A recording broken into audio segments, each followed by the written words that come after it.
Pues bueno, vamos a comenzar, vamos a hacer una oración inicial, vamos a poner todo lo que está ahorita en nuestra mente, en nuestro corazón, ocupando todos los pendientes, preocupaciones, ideas, anhelos. Vamos a ponérselos en el corazón de Jesús para que Él nos ayude a discernirlos a la luz de su voluntad y nos ayude a encontrar siempre el camino para amarlo más y mejor. Padre nuestro que estás en el cielo, santificado sea tu nombre. Venga a nosotros tu reino. Hágase, Señor, tu voluntad en la tierra como en el cielo. Danos hoy nuestro pan de cada día, perdona nuestras ofensas como también nosotros perdonamos a los que nos ofenden. No nos dejes caer en la tentación y líbranos del mal. Amén. Sagrado corazón de Jesús, en vos confío. Sagrado corazón de Jesús, perdónanos y sé nuestro Rey. San Juan Pablo II, ruega por nosotros. En el nombre del Padre, del Hijo, del Espíritu Santo. Amén. Muy bien.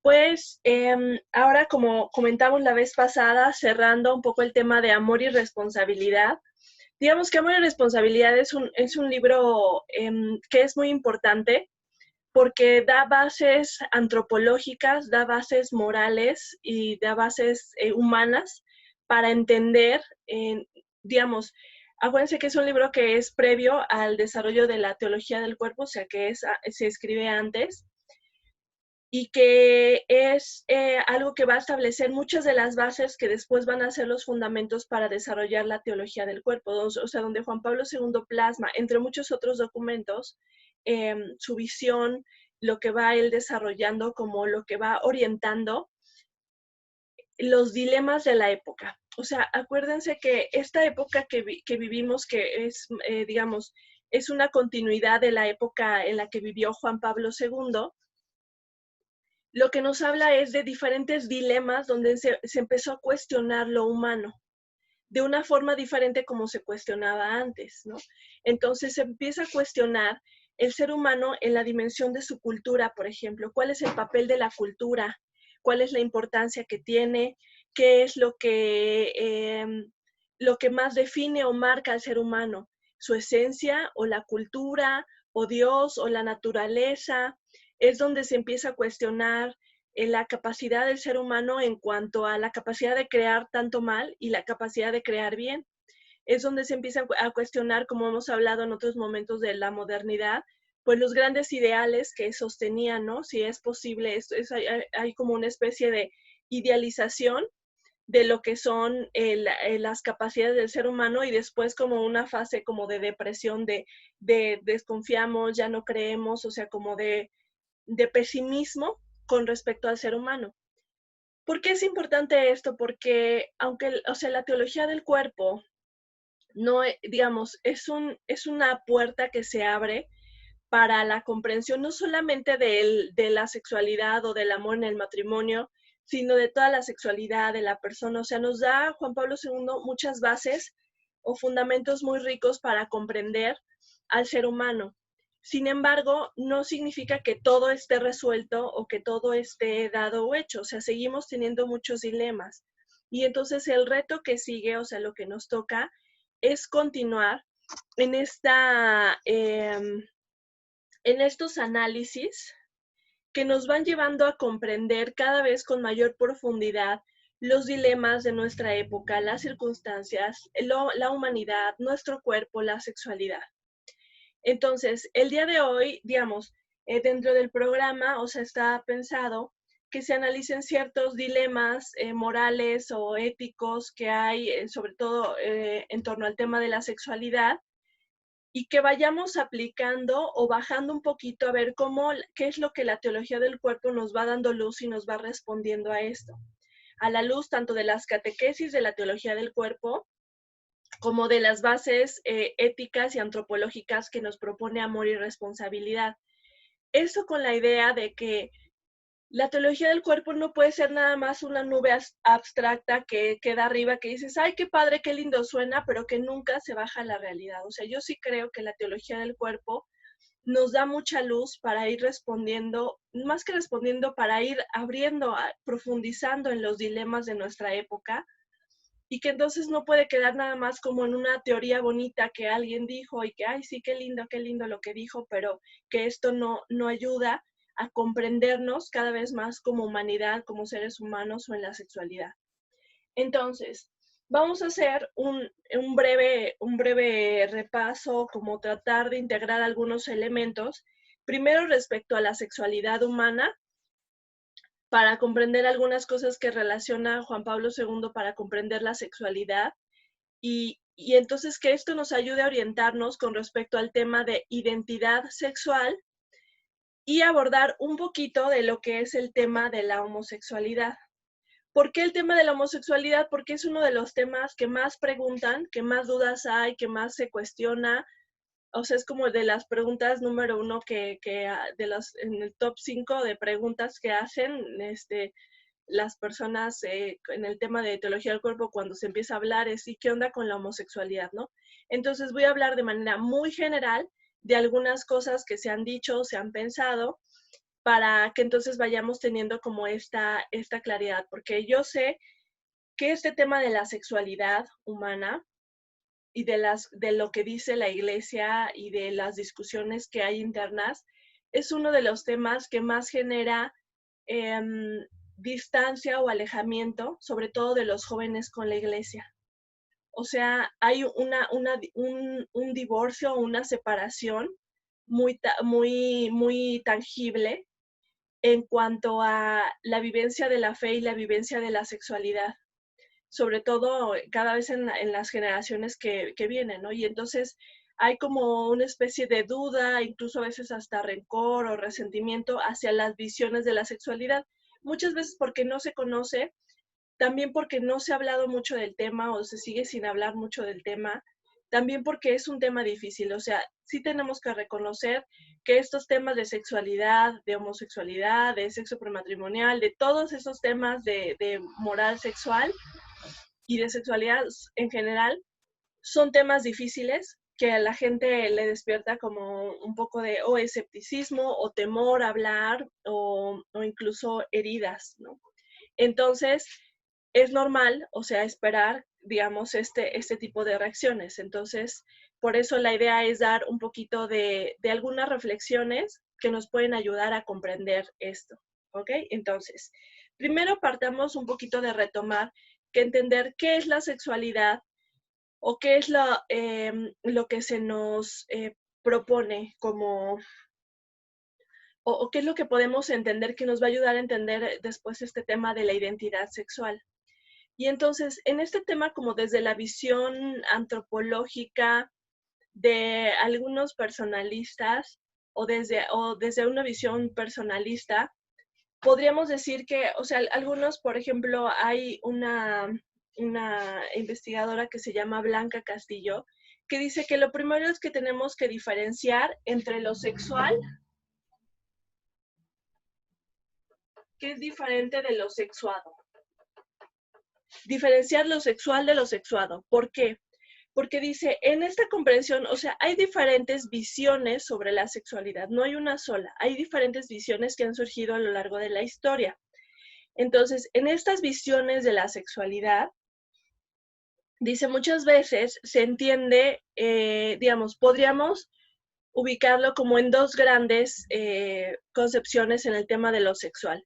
Primero lo sexual, que dice eso, en el tema de lo sexual, es como se hiciera, si se hiciera referencia, déjenme verlo aquí como en los apuntes. O sea, digamos, detrás de toda idea de la sexualidad, voy a regresar un poquito, hay una idea de quién es el ser humano, de cómo comprendemos al ser humano. Por eso aquí en la guía del tema están estas preguntas, o sea, ¿qué importancia tienen las características sexuales? ¿Qué es la sexualidad? O sea, ¿cómo podría definirse? Y entonces habla de algunas características que ahorita las voy a nombrar, pero digamos, me gustaría hacer esta referencia a la diferenciación entre lo sexual y lo sexuado, que está en el punto número 3 de la segunda parte, que dice hay que diferenciar lo sexual de lo sexuado. ¿Por qué? Porque, digamos, en estas visiones, Blanca Castillo nos dice, lo sexual muchas veces se ha referido a actividades concretas que se realizan con los órganos sexuales. O sea, todo lo sexual es lo que se relaciona, digamos, con la parte como de la genitalidad. Y entonces dice, muchas veces lo sexual se reduce a esto, a algo que haces o a algo que tienes en cuanto a los órganos, que es, si se fijan, o sea, la misma concepción aquí es como algo que no es constitutivo de la persona, sino que es algo que está o no está, ¿no? Que se ejerce o no se ejerce, como si fuera un accesorio de la persona. Me acuerdo, por ejemplo, cuando trabajé en una universidad que se hizo una campaña que decía, el lema de la campaña era ejerce tu sexualidad responsablemente.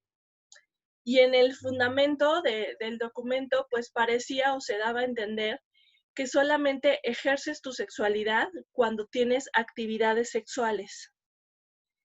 Y entonces ahí es cuando ejerces tu sexualidad responsablemente, es cuando te pones un condón. Pero fíjense cómo, o sea, detrás de esta idea, o sea, pareciera que entonces alguien que no tiene actividad sexual, pues no está ejerciendo su sexualidad. Y entonces es donde lo que nos dice Blanca Castillo, o sea, hay otra visión que tiene que ver con comprender la sexualidad como una condición, que es la condición sexuada. ¿Sí? O sea, en lo sexual, en la idea de lo sexual es una actividad que se hace o no se hace, algo que tiene que ver con los órganos sexuales.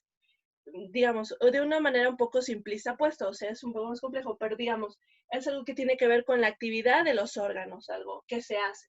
En cambio, en la condición sexuada, en la idea de la condición sexuada, la sexualidad es algo que se es. ¿Por qué que se es? Porque dice, la condición sexuada es algo que abarca, que colorea, podríamos decir, todo lo que es mi persona. O sea, es como si la sexualidad atravesara todo lo que yo soy. Y entonces empapara de mi sexualidad todo lo que yo hago, mi forma de pensar, mi biología, mi parte cultural, mi parte emocional, o sea, todo lo que yo hago, lo hago desde mi sexualización. Y en esta sexualización, o sea, está tan profundamente impregnado que yo todo lo que hago lo hago sexualizado. ¿Qué quiere decir esto?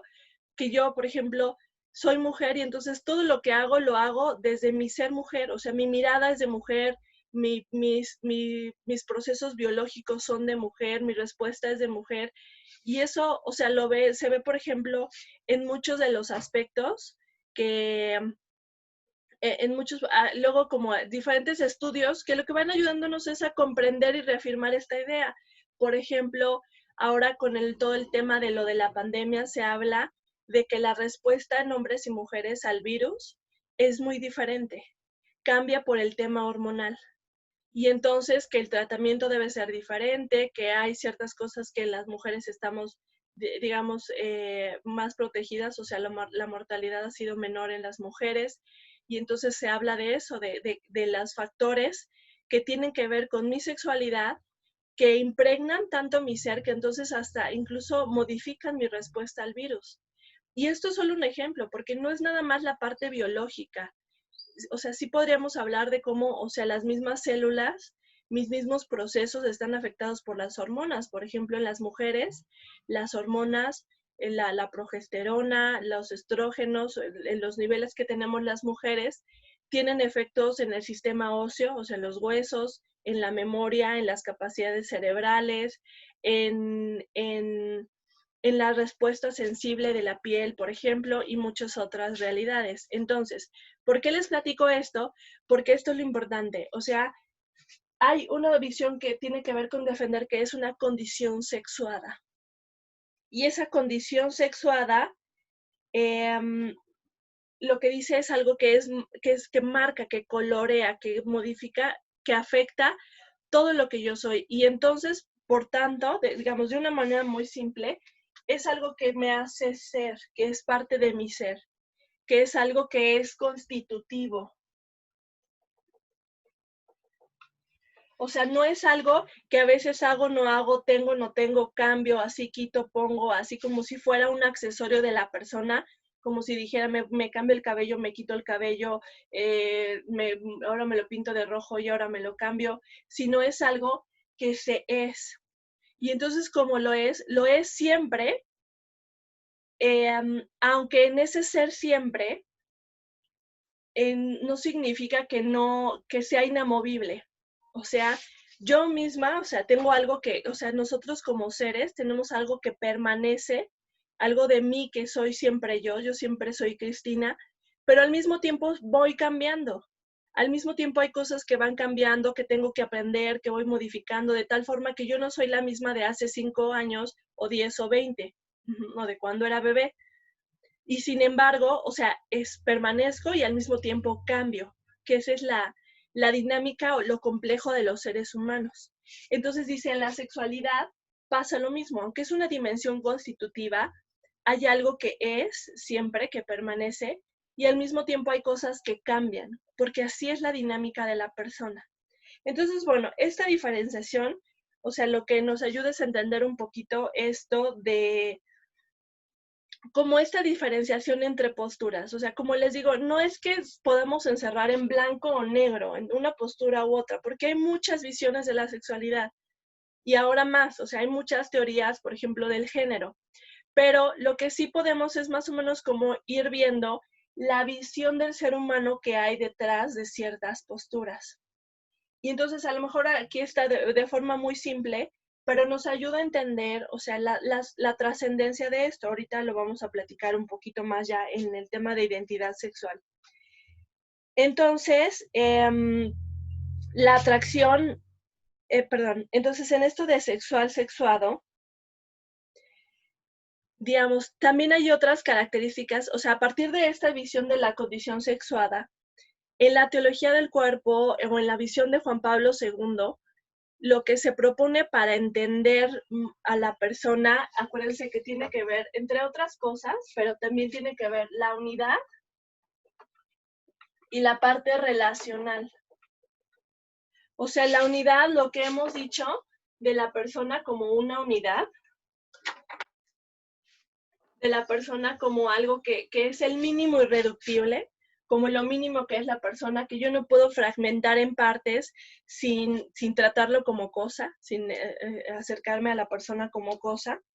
Y la parte relacional, que esto que decíamos que es, o que tiene que ver con esta realización de lo humano a partir del vínculo íntimo, de la comunión con las personas, ¿no?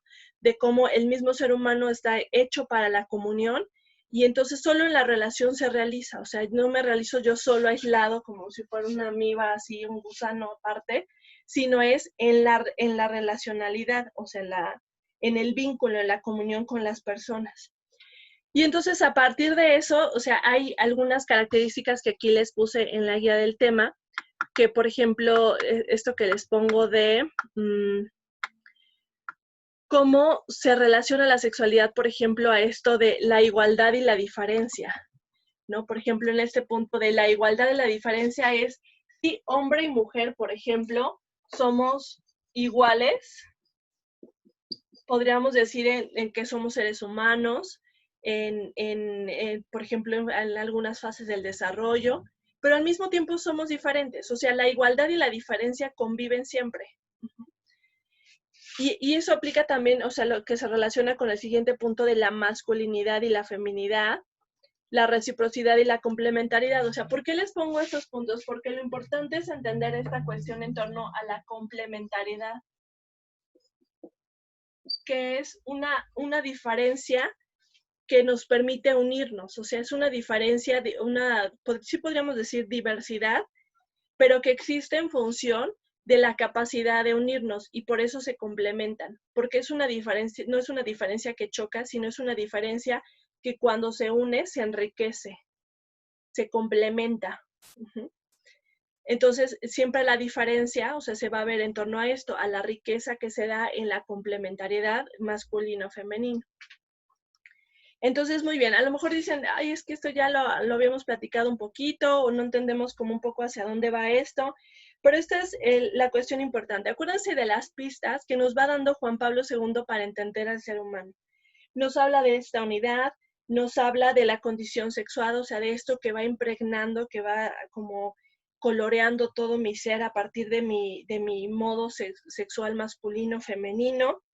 También nos habla, muy importante, de la complementariedad entre la visión subjetiva y objetiva, en cómo los seres humanos tenemos algo objetivo, o sea, algo que siempre soy, soy un bien objetivo, siempre soy persona, pero al mismo tiempo tenemos una dimensión subjetiva, que es ese mundo interior, eso lo que yo siento, cómo percibo el mundo, lo que a mí me gusta, o sea, las características que me hacen ser yo, que nadie más tiene, que como las tengo yo, o sea, en mi mundo interior, mi corazoncito, mi interioridad, que me dan algo diferente. Y esto es algo importantísimo, porque acuérdense que en las visiones que luego hay como de la sexualidad, se tiende a ir hacia un lado o hacia el otro, hacia decir, no, es que la sexualidad es una cosa objetiva, la biología no lo da y es como solamente lo que da el dato, o a la visión subjetiva, o sea, hacia el extremo. Acuérdense que los seres humanos tendemos a irnos a los extremos, hacia la visión subjetiva,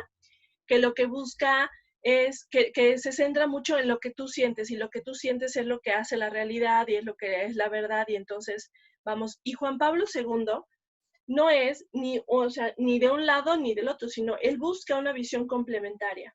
Él lo que propone es rescatar y entender las dos partes, la parte objetiva del ser humano, lo que somos objetivamente, nuestra naturaleza o nuestra esencia, pero también la subjetividad, y la subjetividad que tiene que ver con mi mundo interior y con mi relación con los otros, con mis percepciones, con mis deseos. Acuérdense cómo habla del amor en Amor y Responsabilidad como la cara objetiva y subjetiva, y dice, esto es fundamental porque así estamos los seres humanos hechos, con una dimensión objetiva y subjetiva. Y esta dimensión subjetiva y objetiva lo que nos da también es esta visión de cómo en el ser humano, podríamos decir que el ser humano, digamos, déjense los pongo como, una de las preguntas que más común me hacen es, a ver, Cris, ¿la homosexualidad naces o te haces?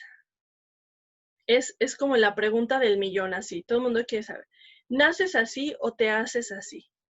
Y es que, déjenme platicarles desde esta visión, todos nacemos con algo que nos es dado, que no elegimos, que no podemos, o sea, que me puedo estar peleado con el color de ojos que tengo, pero es el color de ojos que me fue dado, yo no lo puedo elegir, me es dado, pero al mismo tiempo todos los seres humanos aprendemos a ser también, al mismo tiempo. Esa es la complejidad de lo humano, o sea, yo aprendí, o sea, esto, hablar, por ejemplo, aprendí porque sí tengo algo dado, que son mis estructuras cerebrales, mis órganos que me permiten hablar. Si no tuviera algo de eso, no podría hablar, es cierto. Hay algo que me es dado biológicamente, genéticamente, pero al mismo tiempo, yo no hubiera aprendido a hablar si no hubiera habido alguien en la cultura que me enseñara a hablar y que me empezara a decir vaso, luz, pan, agua, y que me ayudara en este proceso natural que yo tengo para aprender a hablar. Entonces, fíjense cómo en el ser humano hay esta dimensión de lo dado y lo aprendido. Hay algo que me es dado. Entonces, todos nacemos con algo y todos aprendemos cosas también. Y en ese aprender también, digamos que podríamos decir, nos construimos. Y yo sé que ese construir es una palabra que suena como a los dilemas modernos, y sí, pero es cierto que hay algo de mí que voy aprendiendo a hacer.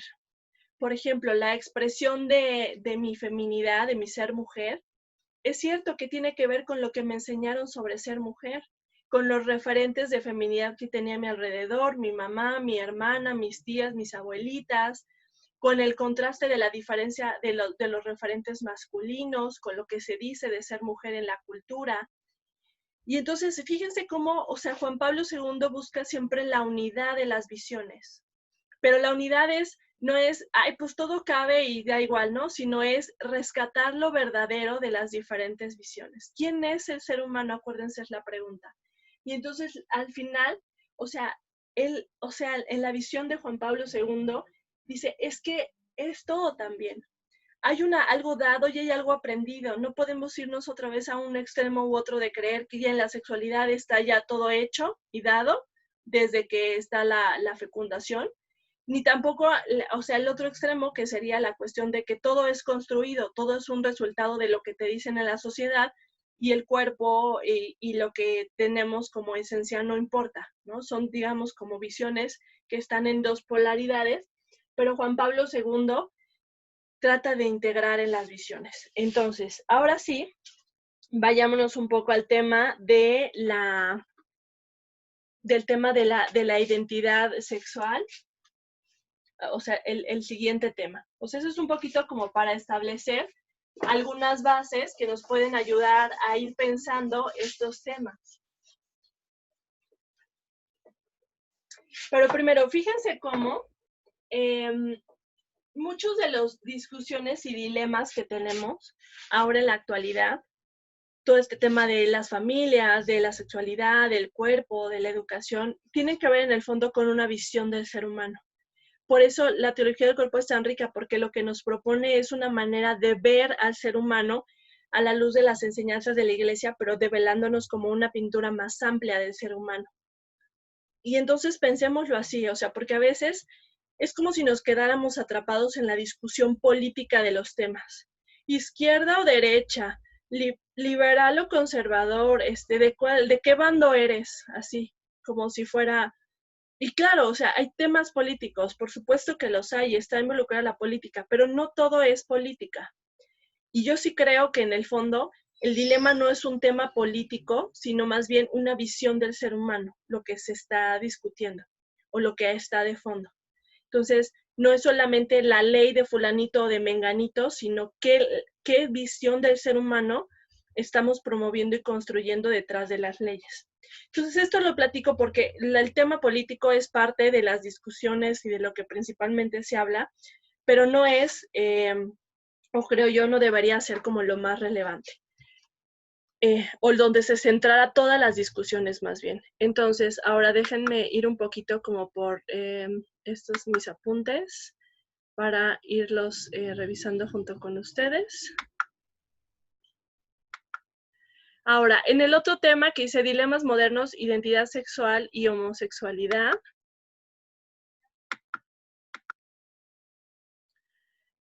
Ay, permítanme, déjenme acomodármelos aquí para que pueda verlos con ustedes.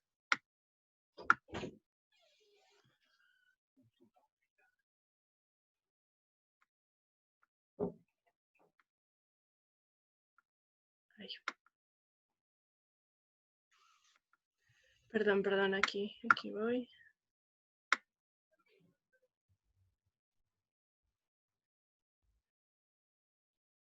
Ay, aquí estoy.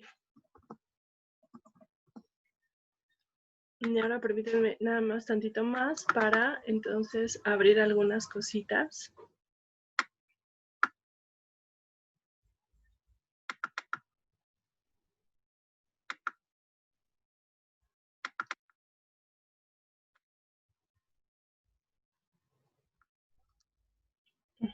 Ok. Entonces, en el tema de, como les digo, hay muchas visiones. En el tema ya, en eso de los dilemas modernos de identidad sexual y homosexualidad, digamos, es un tema que puede ser amplísimo y complejísimo para analizar todas las visiones. Pero lo que les quiero poner es algunas consideraciones que hay que tomar en cuenta en el tema de cuando se habla de la identidad sexual. Entonces, en este tema de la identidad sexual,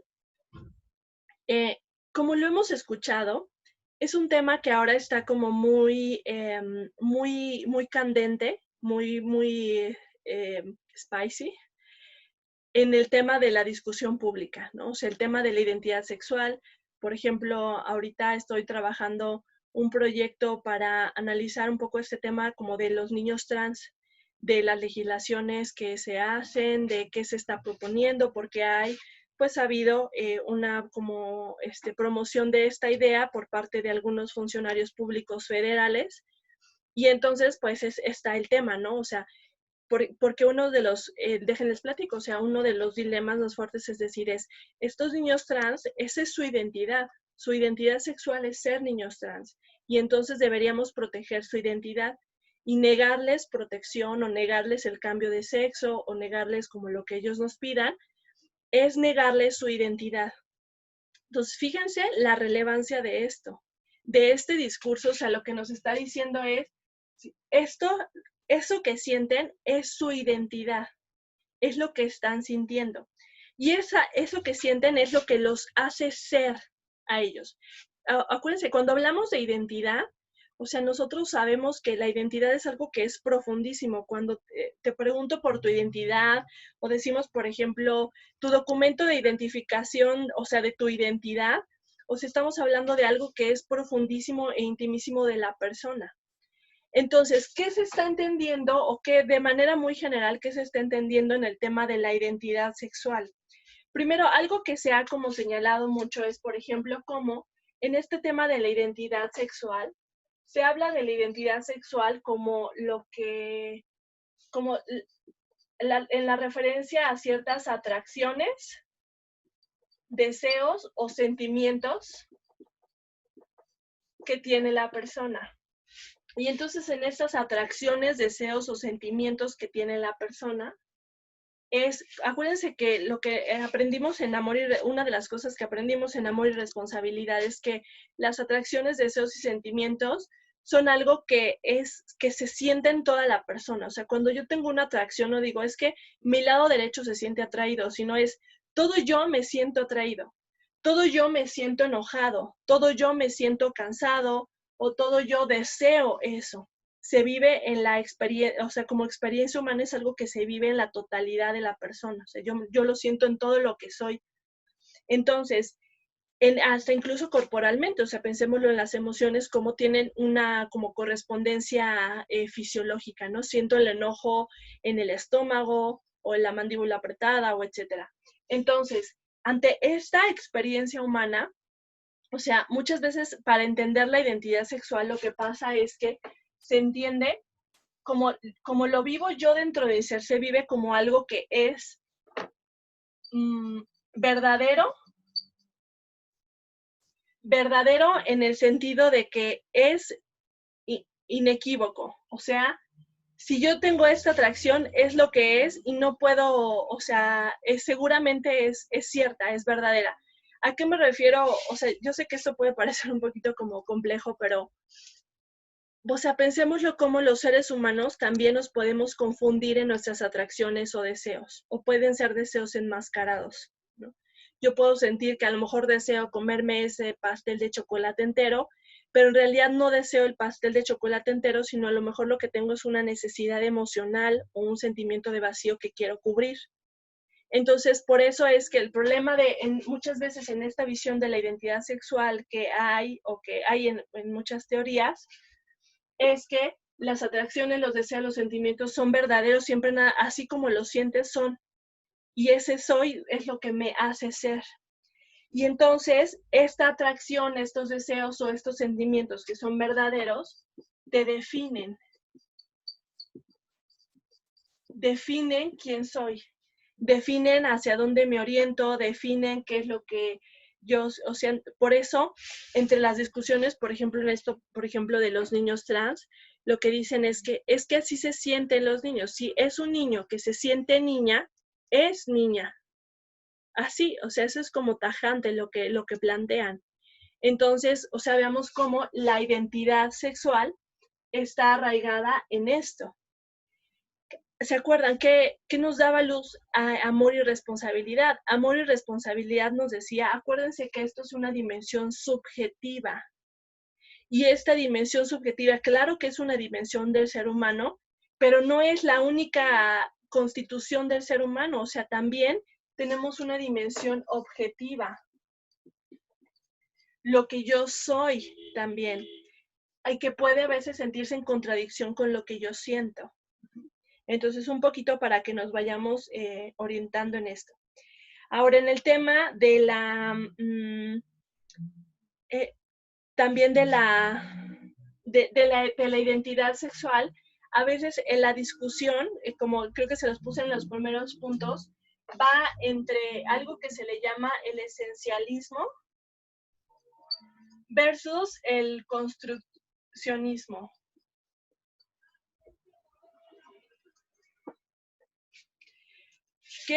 O sea, como les he dicho, o sea, a lo mejor esto es una visión un poco reductiva porque dentro de cada uno de estos hay visiones y que se acercan más hacia un extremo o hacia el otro. O sea, hay diferentes visiones, no solamente hay dos, sino hay diferentes posturas y teorías. Pero digamos, es una manera como de representarlo. Entonces, algunos plantean que la discusión está entre el esencialismo, o sea, esto que les digo que es como lo dado, la esencia, y el construccionismo, que es lo aprendido, lo que me da la cultura, lo que yo absorbo. Entonces, entre ese, o sea, muchas posturas, por ejemplo, que luego vemos en el tema de la sexualidad, nos dicen, bueno, es que lo importante es la biología nos da nuestro sí, pero es una visión que tiende a ser esencialista porque asume la sexualidad como algo que ya está todo dado. Y las otras visiones, por ejemplo, que muchas de las teorías de género se acercan mucho a esta visión del construccionismo, muchas hacia una visión más radical, que tiene que ver, que dicen, es algo que es aprendido y que entonces es dado o impuesto, de hecho hablan como algo impuesto por la cultura, y entonces es algo que para yo liberarme, si es algo que me impuso la cultura, es algo que no es mi esencia, no es mi ser, o no es lo que yo, o sea, yo puedo ser algo diferente, porque al final, si es nada más una idea que me dieron y que yo asumí en la cultura, yo puedo cambiar esa idea y no tendría por qué pasar nada de malo, porque es algo que me es dado. Entonces, entre ese esencialismo y construccionismo, fíjense cómo muchos de los dilemas que tenemos ahora en la sexualidad tienen que ver con esto.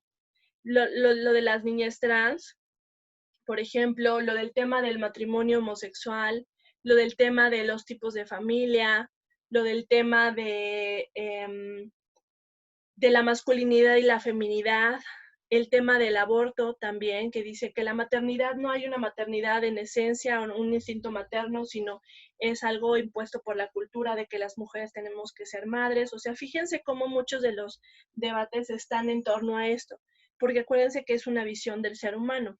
Entonces, en esta idea de la identidad sexual, o sea, vamos viendo cómo, digamos, ahora se habla mucho del tema del género, ¿no? En los últimos años, o sea, se habla como del género, pero lo importante, o sea, es entender que el género, no hay una sola teoría de género, sino hay varias teorías de género, de diferentes autores.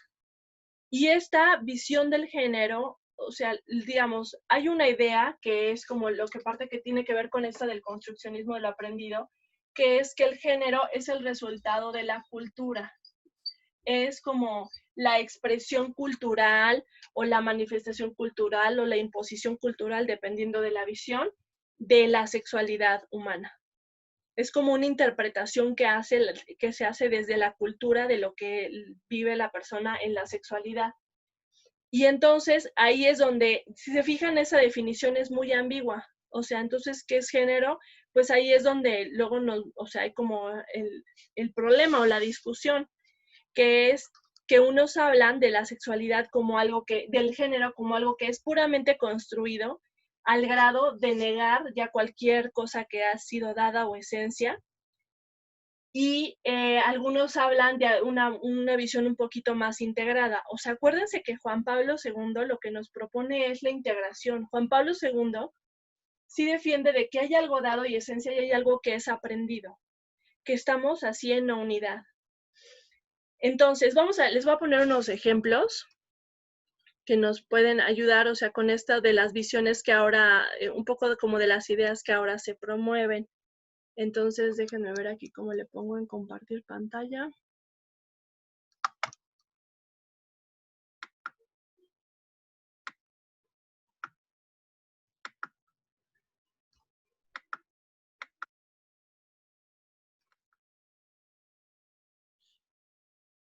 A ver, entonces,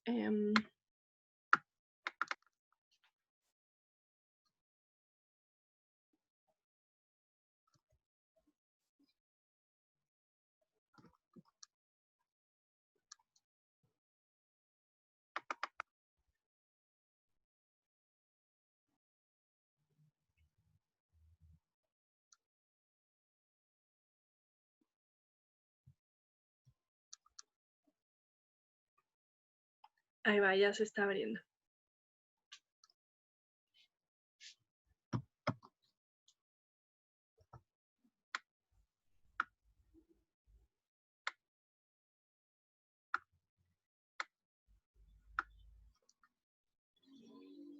Muy bien, fíjense esta imagen que está apareciendo.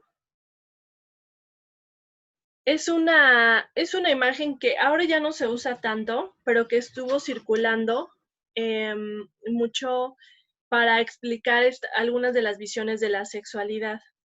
Entonces, fíjense cómo algo, por ejemplo, que algunos han criticado, es como en estas visiones, que les digo, se van orientando mucho a la visión construccionista, también lo que hacen es una especie de fragmentación entre dimensiones del ser humano o entre partes, pero no se, o sea, como si esa fragmentación tuviera incongruencias. Ahorita les explico un poquito a qué me refiero con esto. Vemos, por ejemplo, esto, que era esta como galleta de jengibre o especie de monito, que decían, o sea, bueno, lo primero que hay, o sea, que hay que entender la sexualidad como primero una identidad, que dice es cómo te sientes respecto a ti mismo, o sea, tú cómo te sientes. Por eso se habla del tema de identidad sexual de ahora, de yo me siento lesbiana, trans, homosexual, o sea, ¿qué soy? Y también ahora hay unos que dicen, por ejemplo, soy pansexual, o sea, mi identidad es pansexual, o sea, yo me siento como que todo me gusta o no, me da igual, o sea, no tengo como algo definido. Y él dice, es la forma en la que tu cerebro interpreta quién eres, no está ligado al sexo biológico. A eso me refiero con la fragmentación. O sea, que es como si se separara al ser humano en partes y entonces una parte estuviera incomunicada de la otra, donde entonces la dimensión biológica no tiene una comunicación con mi identidad de género, como si no importara el cuerpo que tuviera. Y entonces por eso algunos dicen esto es como un neomaniqueísmo, porque dicen es una nueva pelea contra el cuerpo, donde el cuerpo no importa. O sea, esto que decir no está ligado al sexo biológico. Y acuérdense, si Juan Pablo II lo que nos va diciendo es que yo soy mi cuerpo, que no, mi cuerpo no es un cascarón, no es algo que me quite y me pongo, no es mi alma atrapada en mi cuerpo, sino que yo soy mi cuerpo, que mi alma, mi mente, o sea, todo está profundamente integrado en mí. Entonces, o sea, vemos cómo estas visiones, a lo mejor, o sea, una de las críticas es que fragmentan al ser humano, que te dicen que tú puedes sentir algo y esa es tu identidad y pelearte con tu cuerpo, que es algo, por ejemplo, que en este tema, por ejemplo, de la niñez trans, he leído mucho como, o sea, lo que dicen así tal cual es que odio mi cuerpo, es que odio haber nacido niña, es que odio mi pene, es que odio esta parte de mi cuerpo. Es una pelea contra el cuerpo, pero ¿cómo lo manifiestan? Como una identidad, o que le llaman identidad de género. Ahora aquí dicen expresión de género, o sea, lo que es la orientación, que es cómo se manifiestan los roles en las conductas, en las actitudes, en la forma de vestir o de actuar como femenino, masculino o más neutro bajo esta visión, ¿no? Que es la orientación. O sea, fijan, es una cosa es cómo te sientes, otra cosa es cómo lo manifiestas a través de la ropa, las actitudes, la cultura. Aquí habla del sexo biológico que es o sea, bueno, lo que es dado por la genética, por lo que está en el cuerpo, y la orientación sexual, que es hacia quién te sientes atraído. Entonces, fíjense cómo, o sea, es como una visión fragmentada del ser humano. Es una visión fragmentada entre lo que yo creo que soy, con lo que es mi cuerpo, con lo que son mis actitudes y con lo que son mis atracciones. Y en esas dimensiones, o sea, cómo todo puede estar desconectado. O sea, no tiene una correspondencia lo que siento con lo que es mi cuerpo, mis atracciones con lo que es con lo que yo siento. O sea, no hay una correspondencia. Por eso se habla de una visión fragmentada. Ahora, esta galleta, como les digo, ya fue como superada en el sentido de que ya no se usa. Ahora, lo que más podemos ver, por ejemplo, en las redes o en los cursos de sexualidad es el unicornio del género. Como dato curioso, o sea, eso del unicornio surgió porque alguien criticó que la galleta se veía muy masculina y muy sexuada, entonces que debería buscarse algo que fuera como más neutral y entonces se puso un unicornio. Entonces, el unicornio, vemos como un poquito de los cambios que hay aquí ahora. Se habla de identidad de género como hembra, mujer, niña. O sea, tú puedes tener la identidad de sentirte niña, no solo ya ser hombre, mujer, sino ser niña. O varón, hombre, niño. O sea, yo puedo sentirme que yo, Cristina, soy un niño. Tengo la identidad de un niño, no solo de un hombre, sino de un niño. Y la identidad de otros géneros, como les digo. O sea, es cómo me siento, cómo yo me percibo. Luego la expresión de género, que era lo que antes se le llamaba, o sea, en la galleta se le llamaba la orientación, que es cómo lo manifiesto, si uso vestidos, si no uso vestidos, si uso flores o no uso flores, o sea, como ya la expresión visible. Aquí en lugar del sexo biológico, el sexo asignado al nacer, y en este sexo asignado al nacer, o sea, se fijan, ya es una visión, en esta visión, es una visión que se orienta ya a la parte construccionista, o sea, ya se va hacia el otro lado de decir, ya no hay algo dado o esencia que sea relevante en el ser humano, sino ya hasta la misma biología es una interpretación cultural. O sea, digamos, es un poco como una visión que dice, a ver, ¿quién dijo que era hombre o mujer? Pues unos en una época. Entonces, cada vez que se le dice a alguien que es hombre o que es mujer por sus genitales, es solamente una interpretación de la cultura. Nada más un poquito para como explicarles esta visión.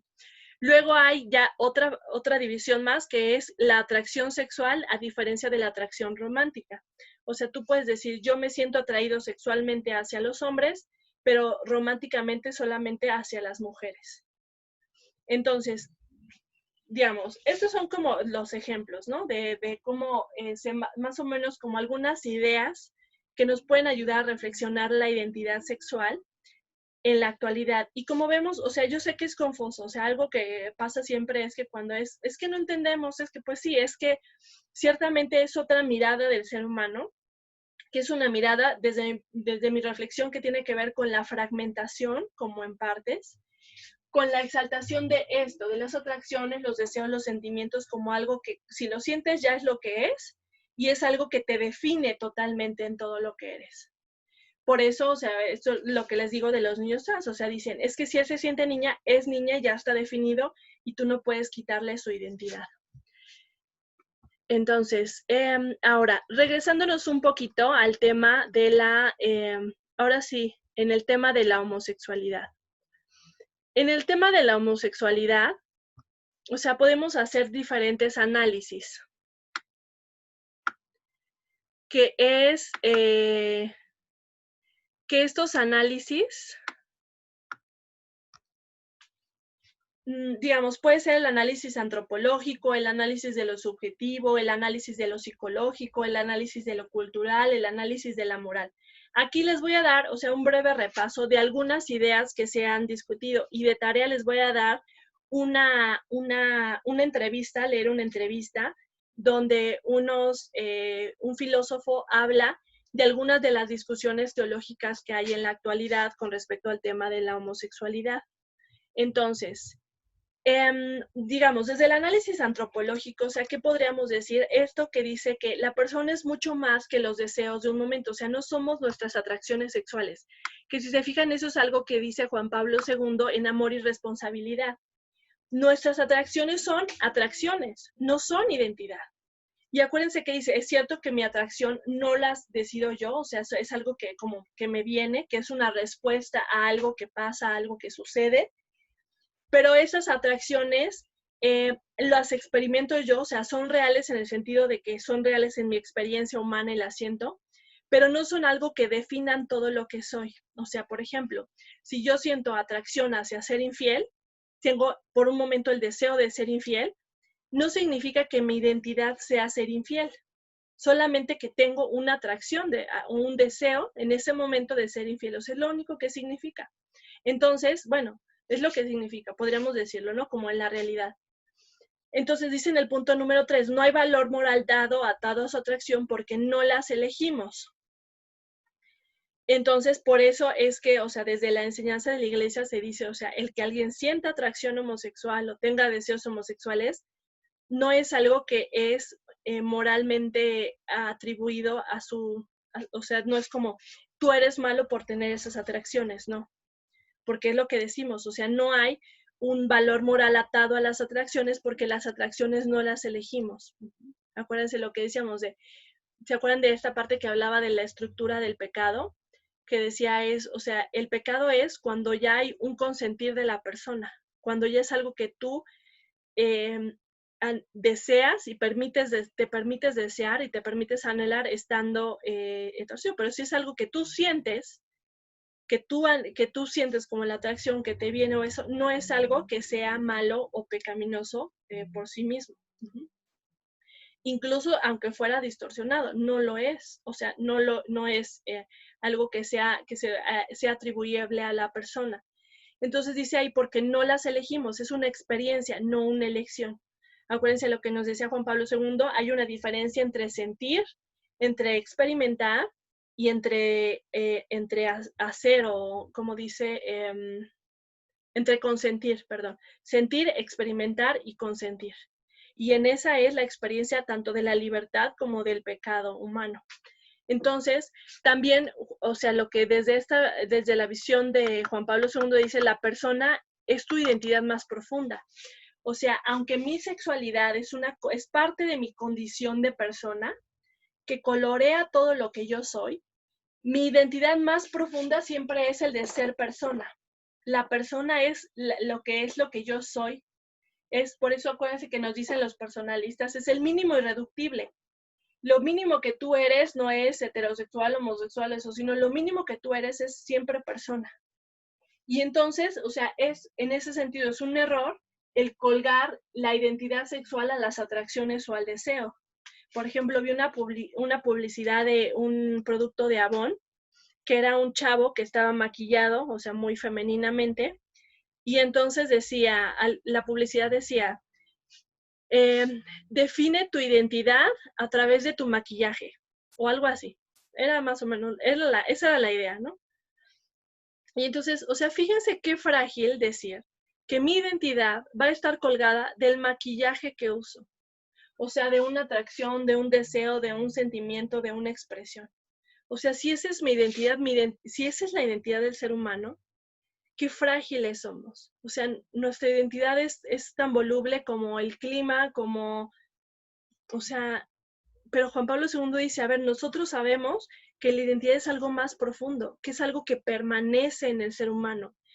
Que fíjense, o sea, eso es hasta el fundamento de los derechos humanos. Yo soy digno, pase lo que pase, así sea pobre, migrante, delincuente, asesino, bebé no nacido, lo que sea, yo soy ser humano digno y por tanto tengo derechos humanos siempre, a pesar de todo lo que pase y o sea, hay algo de mí que permanece, que soy siempre.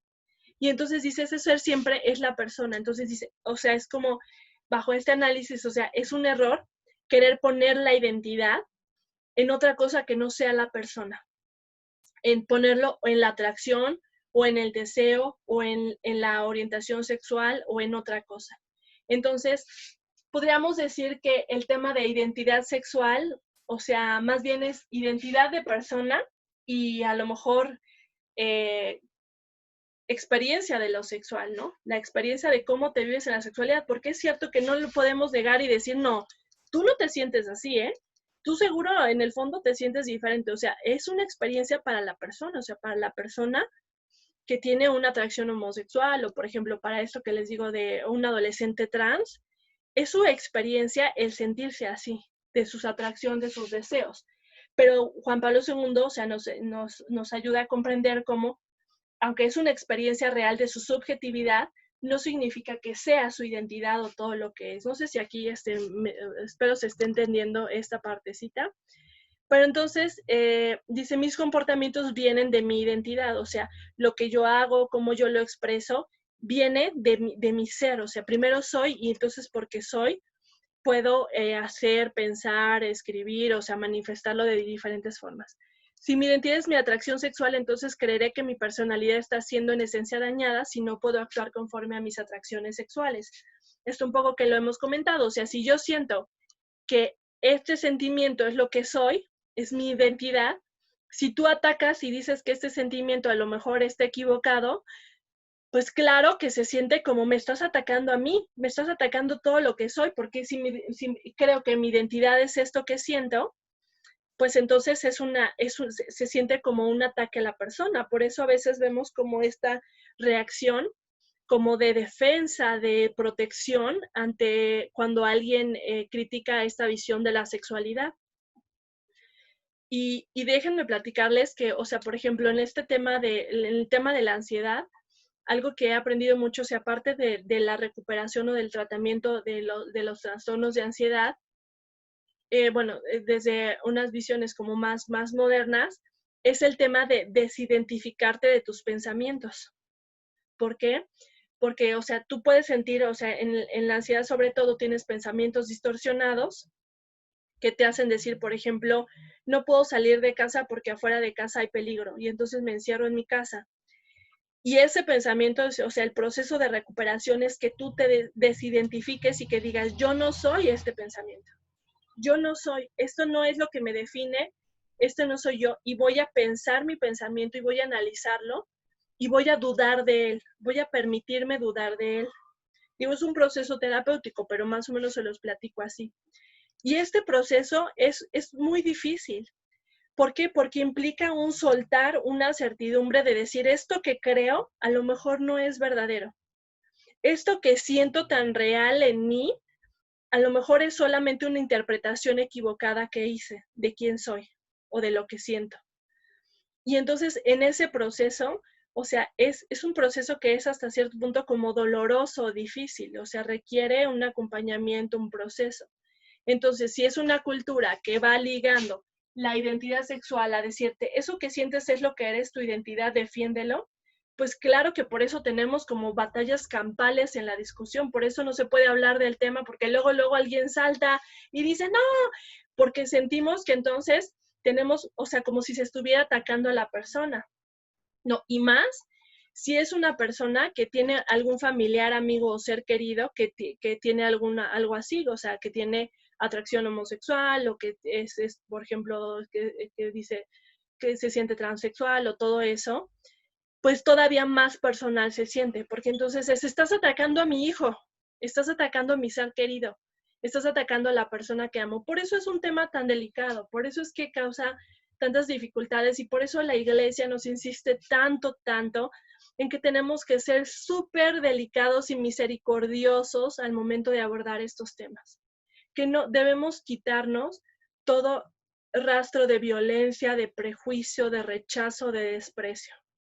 Porque, o sea, estamos tocando cosas que son intimísimas de la persona, tuyas y mías, o sea, de todo el mundo. Entonces, no podemos hacerlo desde una visión de la imposición, de la lucha, de te voy a ganar, o sea, porque eso estamos hablando de algo, o sea, una vez veía un debate que decía, es que esto es un tema de, vamos a discutirlo sin que nos lo tomemos personal. Y yo pensaba, es que sí es personal, porque somos personas, porque estamos tocando temas de persona. Entonces, sí es personal, y es personal para muchas personas porque es lo que viven, es personal porque es lo que viven familiares y seres queridos que todos tenemos.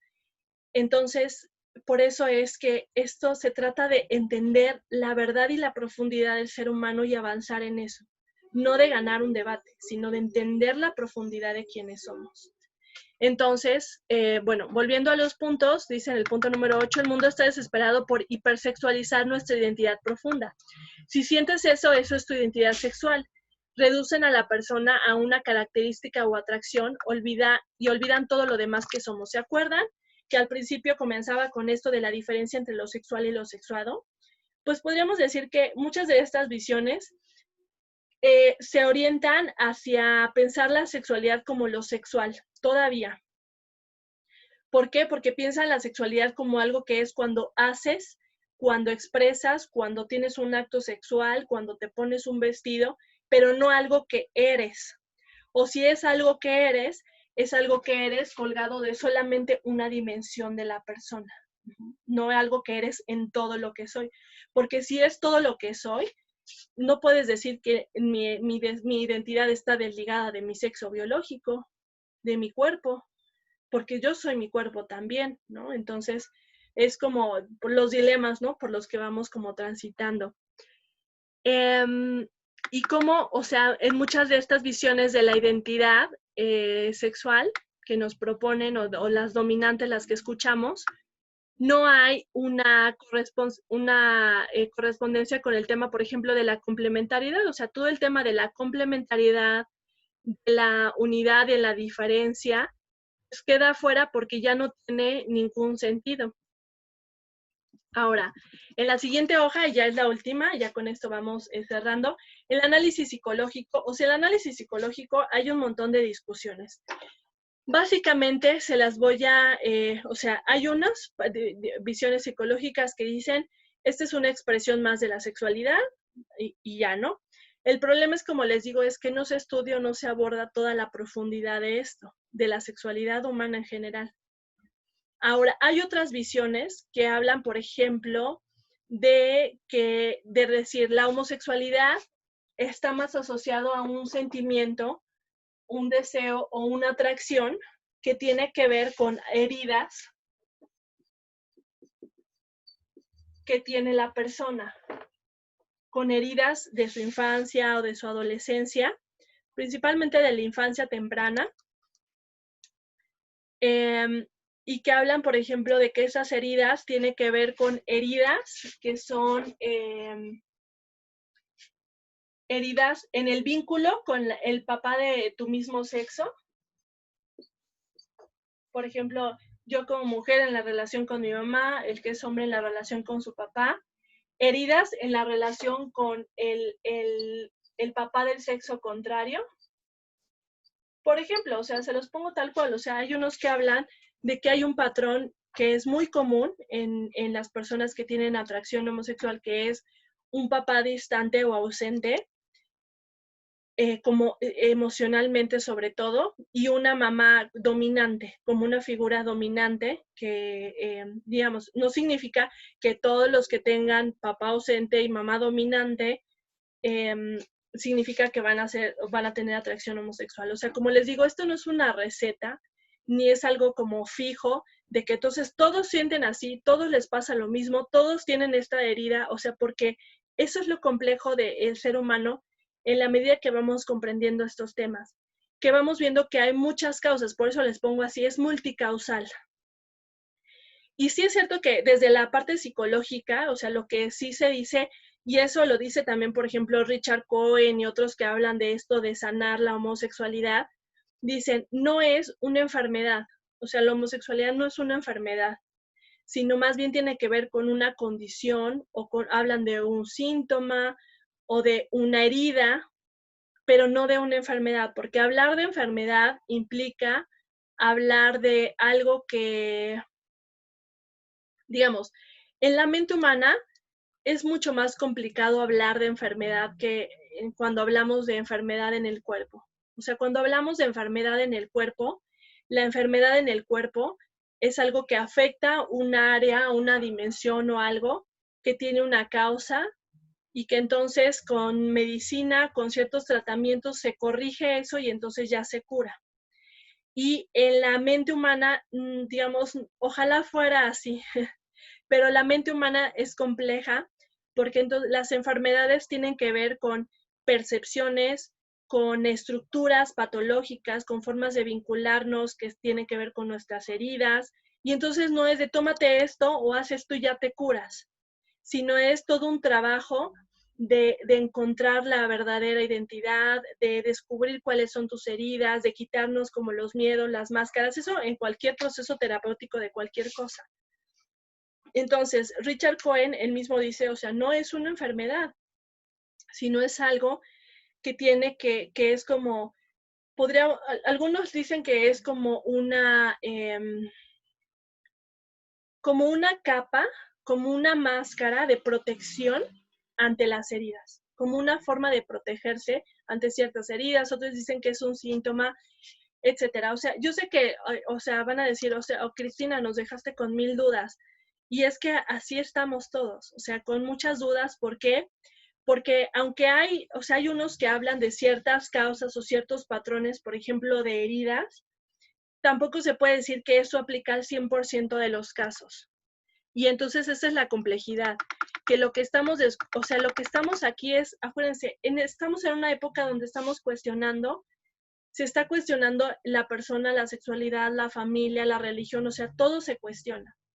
Y entonces esto no es algo malo necesariamente, o sea, el cuestionamiento es algo que nos ayuda a avanzar y profundizar, pero eso requiere, pues, permitirnos la pregunta, pero además también ir avanzando en profundizar, porque el problema es que muchas de estas respuestas que se dan quedan como muy simples, como si fuera a responder así de una manera muy simple la situación, y entonces no nos ayuda a comprender a profundidad.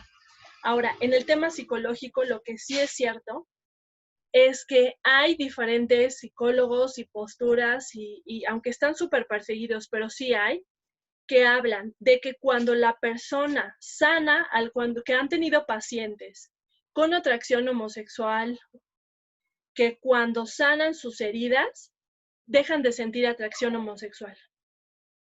Sí hay, o sea, eso es real. Y eso no es de que hayan buscado quitarles la homosexualidad, sino que ellos vieron que cuando sanan ciertas heridas, es como si fuera un destorcer algo, que sale el deseo heterosexual. Lo estoy poniendo de una manera muy simple, o sea, es un poquito más complejo, pero sí hay estos casos y sí hay personas que les sucede eso. Y entonces, ahí está muchas de las discusiones con esto. Es que las terapias, es que los están condenando, porque sí es cierto que no puedes tú te voy a llevar a una terapia para que cambies y te sientas diferente, porque eso no se puede forzar en nadie, en nadie. No se puede forzar jamás. Tiene que ver con un proceso y además es un proceso que tiene que irse dando naturalmente, no forzado, de ir desenredando, cada uno tiene que ir haciendo el trabajo de sus heridas acompañado de un terapeuta, todos, o sea, podríamos hacerlo, ese es el proceso terapéutico. Pero bueno, yo les platico esto porque sí hay casos y estos casos lo que están haciendo es cuestionar muchísimo. ¿Por qué? Porque si unos dicen que esa es tu identidad y no la puedes cambiar, pero hay personas que al sanar heridas sí lo cambian, pues eso nos deja así como de, ah, caray, pues entonces hay que profundizar en esto para entender qué es lo que está pasando. El problema es que como se meten los temas políticos, pues esto se persigue, se castiga, porque dicen es que están discriminando, es que están diciendo que los homosexuales son enfermos, es que... Y entonces no avanzamos, estamos atorados en estos dilemas en lugar de avanzar en comprender cada vez más la sexualidad humana. Pero bueno, yo les platico un poquito de estos dilemas que hay ahora en el tema psicológico. Ahora, análisis moral, solo brevemente. O sea, aquí digo atenta contra la persona es porque, digamos, lo puedo poner así. Desde la moral, desde que se propone de la teología del cuerpo, fundada en la doctrina de la Iglesia, sí es cierto que no realiza plenamente a la persona. O sea que esta cuestión de la transexualidad o la homosexualidad no es el camino de realización plena de la persona, porque, digamos, si decimos que la persona está fundada en su dimensión complementaria, en que el cuerpo tiene un sentido y un propósito, en que somos una unidad, en que estamos hechos para la complementariedad, para la relacionalidad, pues la cuestión por ejemplo, la práctica homosexual, pues no iría en congruencia con esto. Y entonces, por eso dice el punto 3, no realiza la verdadera identidad, porque acuérdense, Juan Pablo II, tu verdadera identidad no es lo que haces sexualmente. Tu verdadera identidad es ser persona. Entonces, si decimos que tú te vas a realizar en tu identidad haciendo cosas sexuales, las que sean, desde entrada está equivocado. O sea, ¿por qué? Porque tu identidad se realiza cuando eres persona, cuando te realizas como persona, no en ciertas atracciones o deseos, sino primero en tu identidad como persona. Muchos dicen, o sea, esto también se habla de la promoción cultural daña la vocación del matrimonio por estas discusiones que hay de que si el matrimonio debe dejar de decirse que es entre hombre y mujer, sino solamente entre personas. Y acuérdense que Juan Pablo II defiende la profundidad teológica del matrimonio hombre-mujer, reduce el amor a su parte subjetiva, pone en el centro de las relaciones humanas la sensualidad y los sentidos. Y acuérdense, Juan Pablo II nos dice en Amor y Responsabilidad que eso solamente es la dimensión subjetiva, pero no es no es suficiente para que sea amor o para sostener el amor. Entonces, yo sé que quedan muchas dudas, muchas preguntas, entonces les voy a compartir ese artículo, les voy a compartir también unos videos que hablan del tema. Les pido que todas sus dudas me las hagan llegar o las compartan. Es un tema que es, o sea, como decimos, delicado porque no queremos lastimar a nadie, pero al mismo tiempo tenemos el deber de ir profundizando en comprender la sexualidad humana, en dar respuesta a los dilemas de la época y sobre todo si estos dilemas están provocando que tantas personas se alejen de la iglesia, pues es algo que tenemos que atender, que empezar a discutir y que hablar, ¿no? O sea, que no podemos quedarnos así en no pasa nada, no oigo como el changuito así, sino tenemos que empezar a hablar con libertad, con mucha misericordia, con mucho respeto y también con amor a la verdad. Pues digo, espero que no haya sido muy confuso este recorrido express de bombardeo de ideas. Y bueno, no sé si haya alguna duda, Luzma, o pregunta o comentario. Muchas gracias, Cristi. Pues muy buena tu clase, pero pues que obviamente sí quedan muchas dudas, muchas lagunas, porque yo creo que todos conocemos a personas así y nos preguntamos qué pasó, qué le pasó, por qué, pero no, en este caso es diferente. Entonces creo que aquí lo que queda es que definitivamente cada caso es único, no hay ninguno igual, entonces cada caso hay que tratarse como, pues como especial, ¿no? Y pues sí, muchas dudas, Cristi, muchas, pero estuvo súper buena, es muy interesante, muy padre y y ahora que la grabes la voy a volver a ver. Sí, eso es algo que poco a poco vamos asimilando. Y sí, o sea, lo importante es Juan Pablo II nos dice, no tenemos que renunciar a la verdad. No se trata de, bueno, pues todo vale y no importa, sí, sino podemos buscar la verdad y al mismo tiempo ser misericordiosos. Y entonces busquemos el camino que sea así, amar la verdad y ser misericordiosos, sin renunciar ni a uno ni a otro. Y eso es lo maravilloso que nos dice, o sea, fíjense cómo Juan Pablo II nos va ayudando a una visión de la unidad, nos dice siempre la unidad, siempre integren lo bueno de un lado, lo valioso del otro, vamos a abrirnos a escuchar para rescatar lo verdadero de las diferentes posturas, para respetar la experiencia humana, pero también ayudarnos. O sea, fíjense cómo la verdad nos revela también la propia experiencia humana. O sea, yo lo veo como psicóloga, tanto en mi experiencia, o sea, hacia mí misma, pero también hacia las personas como que me ha tocado acompañar como psicóloga. Tú puedes vivir algo, un dolor, una herida, un miedo, y cuando alguien te ayuda a revelar la verdad de eso, te libera.